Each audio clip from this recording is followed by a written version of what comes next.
The Batman Elmer Fudd Special Number 1, written by Tom King, art by Lee Weeks, and colors by Laverne Kinjerski. I'm sorry if I mispronounced that name. In Gotham City, Elmer Fudd, a man pushed to the edge, walks into Porky's bar and sits down next to Bugs the Bunny, a hitman. And they talk in just the best noir style, turning their most famous lines like taking a wrong turn in Albuquerque into just this dark Chandlerian thing. But this is where the truly amazing comes out in this as we pan over the bar, which also has other humanized versions of Looney Tunes characters, with my personal favorite being this Holden Caulfield looking nihilist wanting to blow up Earth because it'll make the view better. Just the small twists of context on these lines is great. Anyways, Bugs tells Elmer Fudd who hired him to kill Elmer's little cloud, Bruce Wayne. Fudd goes to Bruce Wayne's gala at his mansion. He takes out his sawed-off shotgun in the middle of the crowd and shoots Bruce Wayne. Of course, Fudd doesn't get stopped as he leaves, and then he returns to his apartment. There's a knock at his door, he opens it, and there is no one. But behind him is Batman, which leads to probably one of the best fight scenes I've read in comics this year. No dialogue, no internal monologuing, just a hard-hitting fight that is surprisingly awesome, considering it's Elmer goddamn Fudd versus Batman. Fudd brings up Silver St. Cloud, his wife, having been killed, and Bugs pointing the finger at Bruce. But of course, this isn't all there is to the story, as Batman and Elmer Fudd are now on the team up to confront Bugs. But because Porky's is a hangout for bad guys, they have to fight their way through basically everyone else. When they get to Bugs, he just sits there. Fudd asks why he lied, but the woman across the bar answers. It's Silver St. Cloud herself. She faked her own death and had Bugs go after Bruce just to wrap things up for her. She then walks out.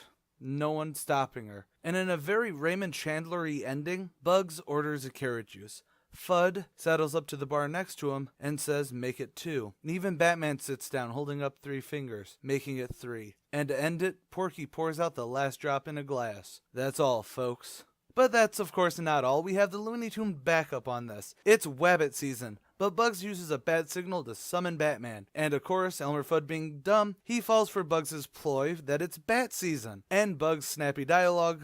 Batman leaves, brings Calendar Man from Arkham to tell Elmer what season it is. Calendar Man then just runs off into the woods because Batman just freed him. Then there's more slapstick before the big ender in that they change Rabbit season to Robin season. And Batman pats Bugs on the back and they walk off together. Bat's even saying he has a friend that Bugs would like who also likes to tell jokes.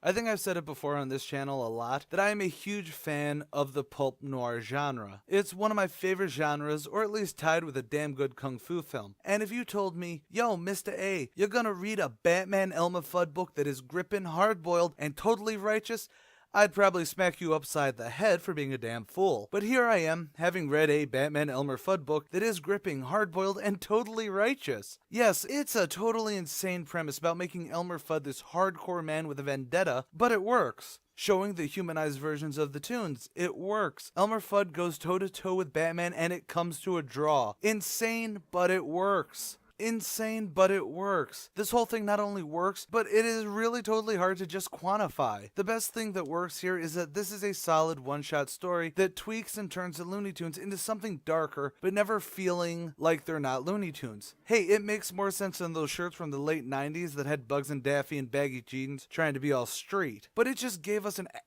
this gave us an actual ending to a Silver St. Cloud death story. For anyone who wasn't reading comics in the 2009-2010 era, the widening Gear, or whatever it was called, was a story that left us with a cliffhanger about Silver St. Cloud. Yes, I'm a dork who reads comics. Deal with it. But it's not just the writing that works for this book. The art is stunningly gritty and fantastic to convey the gripping noir elements. The character redesigns are spot on, even if they may not be what you think. For instance, Foghorn Leghorn is in here in just a couple panels, and I've always pictured him in more of a Colonel Sanders kind of looking thing, with his voice. I'll say his voice.